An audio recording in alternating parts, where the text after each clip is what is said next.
sadly never heard anything back, so...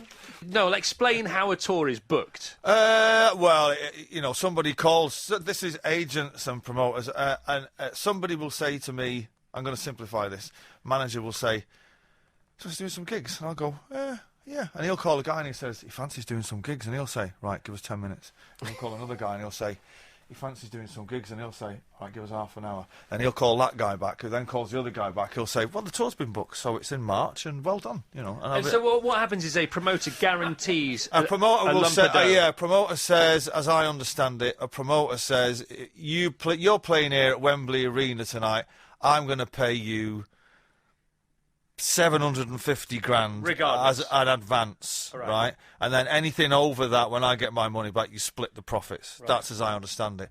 But in this day and age, there's never a great deal of money left over at the end. And that's the thing about music, isn't it? It is forever green. The best songs are forever green. Yeah, they never date.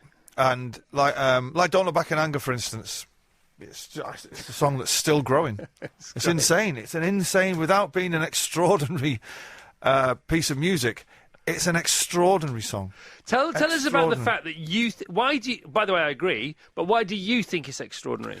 Well, because I'm doing gigs and, you play the first couple of chords and look up and everyone's on everyone's shoulders, topless, and there's a load of guys crying and you're thinking, you were about 6 when we broke up, right? Far less, at the time. So it's just gone on through 3-4 generations. It's an extraordinary song. What I always try to do as a songwriter is not make a song too personal and not make it tied to any particular time, like a political thought or anything. I always try and find the universal truth in it. And I think that's why Oasis songs still mean as much, because they're coming from a place of universal truth. So you didn't have to be around in the 90s or be, be unemployed or anything. Yeah. It still means something to you now. So a lot of them about the weather. Well, which is a tip there for anybody. There's always the weather. It's a song, if you mention the rain, it goes on for ages. But when you play a song like that, do you play it or does it play you? Does it feel like your song? No.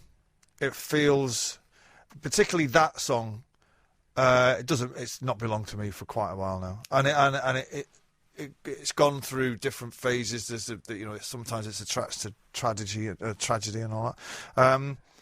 But no, you've only got. I never listen to it at home. I mean, if it comes on the radio, I kind of listen to it. But you play the first note, and then something else takes over. And I've done gigs. I did a gig once at Wembley Stadium, and I did it acoustically. And I didn't sing a single word of it, not even the chorus, just the entire crowd sang it, like 80,000 people. And at that point, you're thinking, this is just ridiculous. This is ridiculous. Why am I bothering? Like, send a cardboard cutout with some kind of, like one of those cards when you open them at Christmas, it sings a song. Just do that. No, what's the most you've ever heard of a